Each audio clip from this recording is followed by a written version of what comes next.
आशा है आप लोग स्वस्थ होंगे। आज मैं प्रभा परगाई कक्षा नाइन्थ का चैप्टर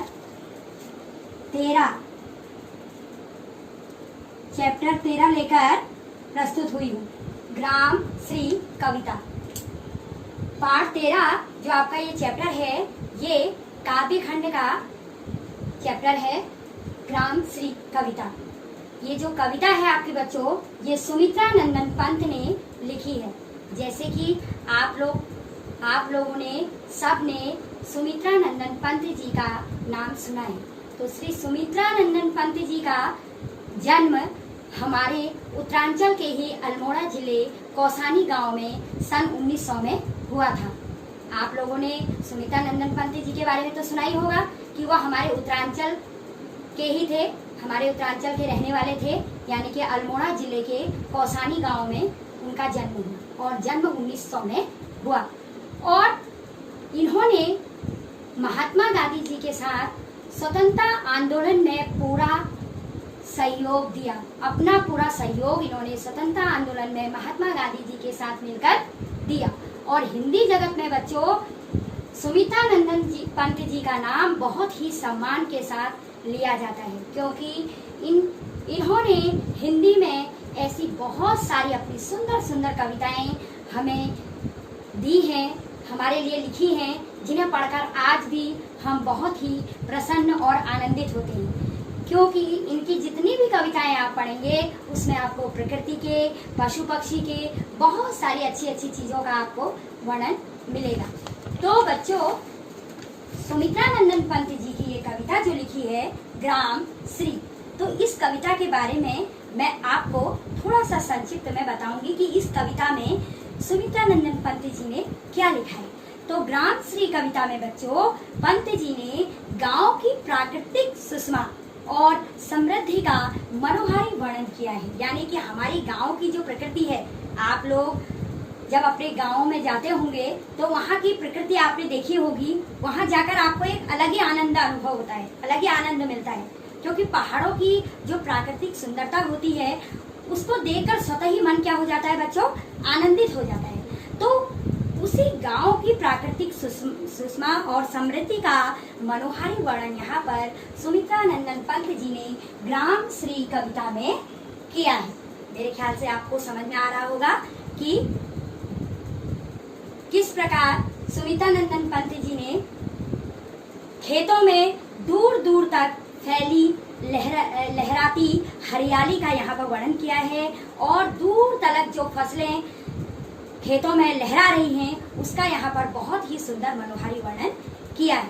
साथ में उन्होंने गांव में खिलने वाले सुंदर सुंदर फूलों का, पेड़ों का, डालियों का बहुत ही सुंदर वर्णन किया है। जब आप इस कविता को पढ़ेंगे तो ये सारी चीजों का बहुत ही मनोहारी वर्णन आपको यहाँ पर सीखने को मिलेगा। तो बच्चों, इस कविता को पढ़ने से पहले मैं इस कविता के कुछ कठिन शब्द आपको यहाँ पर बताऊंगी। आपकी इस कविता में जो ग्राम श्री कविता लिखी है सुमित्रा नंदन पंत जी ने, उस कविता में एक शब्द आया है सनई। सनई का अर्थ होता है बच्चों एक ऐसा पौधा जिसकी छाल के रेशे से रस्सी बनाई जाती है। एक पौधा होता है सनई का, उसकी छाल से रेशे को निकाला जाता है और रेशे को निकालने के बाद रस्सी बनाई जाती है। रस्सी आप जानते हैं, जिससे आप कोई चीज बांधते हैं, सामान वगैरह, वो रस्सी बनाई जाती है। मुकुलित का अर्थ होता है अधखिला। अधखिला फूल को क्या कहते हैं बच्चों, मुकुलित भी अधखिला, यानी कि आधा खिला हुआ फूल। अगला है व्रंत। व्रंत भी होता है डंठल। जो पेड़ पौधों में, फूलों में जो आप डंठल देखते हैं उसको डंठल कहते हैं। आंवली। आंवली का अर्थ होता है छोटा आंवला। जो गांव में आंवला होता है ना, आंवले के पेड़, उसी को आंवली कहा जाता है। सरपत घास पात, जो सारी घास पात आपकी ये होती है उसे सरपत भी कहा जाता है। हिम आतप, सर्दी की धूप। सर्दी में जो सुंदर सी धूप खिलती है, जिसको सर्दी की धूप को हमको बहुत सेकने की इच्छा होती है, बहुत सर्दी की धूप हमें बहुत अच्छी लगती है, तो उसी को कहा गया है हिम आतप। हरना। हरना का अर्थ है आकर्षित करना। किसी चीज को आकर्षित करना क्या कहलाता है बच्चों, हरना। तो इस तरह ये पाठ में, ये जो कविता के पाठ में आपकी कठिन शब्द आए हैं वो ये कठिन शब्द हैं। इन्हें आप कविता जब आप पढ़ेंगे, इन कठिन शब्दों के माध्यम से आपको कविता पढ़ने में और उसका भावार्थ समझने में सहायता मिलेगी। तो इस कविता को पढ़ने से पहले हम थोड़ा सा सुमित्रा नंदन पंत जी के जीवन परिचय के बारे में पढ़ेंगे। तो चलते हैं सुमित्रा नंदन जी का जीवन परिचय। सुमित्रा नंदन पंत जीवन परिचय। सुमित्रा नंदन पंत। सुमित्रा नंदन पंत का जन्म उत्तरांचल के अल्मोड़ा जिले के कौसानी गांव में सन 1900 में हुआ। इनकी शिक्षा बनारस और इलाहाबाद में हुई। आज़ादी के आंदोलन के दौरान महात्मा गांधी के आह्वान पर इन्होंने कॉलेज छोड़ दिया। छायावादी कविता के प्रमुख स्तंभ रहे सुमित्रा नंदन पंत का काव्य क्षितिज 1916 से 1977 तक फैला है। सन 1977 में इनका देहांत हो गया। इनके जो विभिन्न चरण हैं जीवन दृष्टि के, छायावाद, प्रकृतिवाद एवं अरविंद दर्शन से ये प्रभावित हुई। वीणा, ग्रंथि, गुंजन, ग्राम्या, पल्लव, युगांत, स्वर्ण किरण, स्वर्णधुली, कला और बूढ़ा चाँद, लोकायतन, चिदंबरा इनकी प्रमुख काव्य कृतियाँ हैं।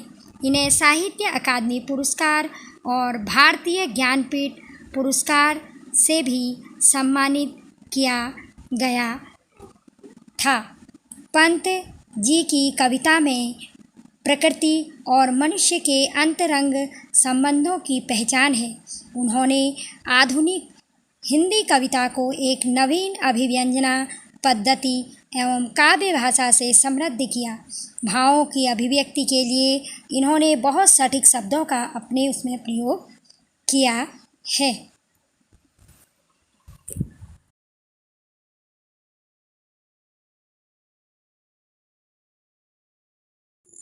फैली खेतों में दूर तलक मखमल की कोमल हरियाली लिपटी, जिसमें रवि की किरणें चांदी की सी उजली जाली। तिनकों के हरे हरे तन पर हिल हरित रुधिर है रहा झलक। श्यामल भूतल पर झुका हुआ नभ का चिर निर्मल नील फलक। उपयुक्त कविता का भावार्थ है कि ग्राम श्री कविता की प्रस्तुत पंक्तियों में कवि सुमित्रा नंदन पंत जी ने हरी भरी धरती के प्राकृतिक सौंदर्य का बड़ा ही मनोरम चित्रण किया है। गांव में चारों तरफ हरियाली फैली हुई है और जब सुबह सुबह इस पर ओस की बूंदें गिरती हैं और सूर्योदय के बाद जब सूर्य की किरणें इन बूंदों पर पड़ती हैं तो सारा वातावरण झिलमिल झिलमिल चमक उठता है। ऐसा प्रतीत होता है कि खेत की हरियाली के ऊपर चांदी की एक चादर बिछी हुई है। नए उगे हुए हरे पत्तों पर सूर्य की किरणें पड़ती हैं तो ऐसा लगता है मानो सूर्य की किरणें उनके आर पार चली आ रही हैं और उनके अंदर स्थित हरे रंग का खून स्पष्ट दिखाई दे रहा है। जब हम दूर से इस वातावरण को निहारते लगते हैं तो हमें ऐसा प्रतीत होता है कि नीले रंग का आकाश झुककर खेतों की हरियाली के ऊपर अपना आंचल बिछा रहा है।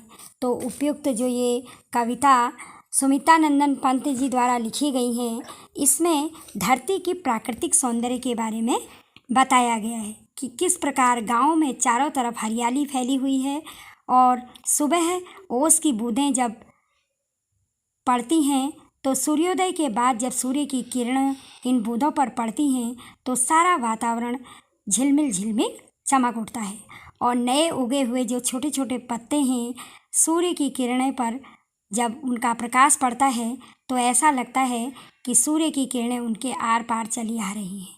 तो इस प्रकार गांव की प्राकृतिक सौंदर्य का बड़ा ही मनोहर वर्णन यहाँ पर किया गया है।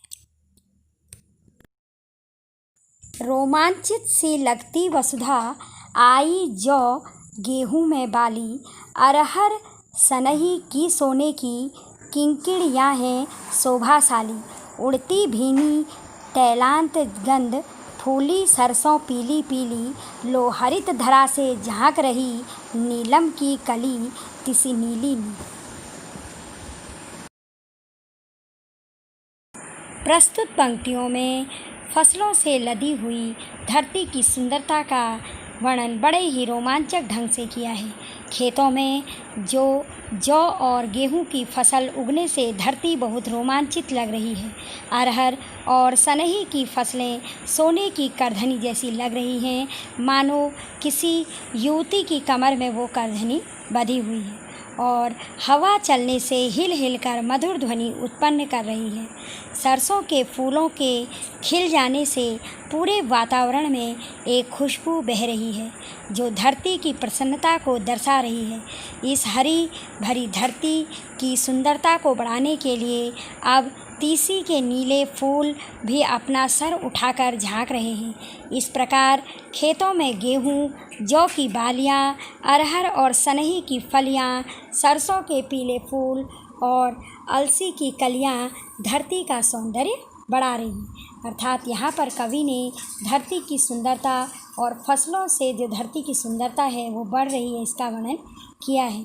किस प्रकार धरती में सुंदर सुंदर फूल खिले हुए हैं जिससे कि चारों ओर का वातावरण बहुत ही सुंदर लग रहा है। इस प्रकार इन पंक्तियों में कवि ने बहुत सुंदर वर्णन किया है। रंग रंग के फूलों में रिलमिल हंस रही सखियाँ मटर खड़ी, मखमली पेटियों से लटकी झिमियाँ छिपाए बीज लड़ी। फिरती है रंग रंग की तितली, रंग रंग के फूलों पर सुंदर, फूले फिरते ही फूल स्वयं उड़ उड़ वृंतों से वृंतों पर।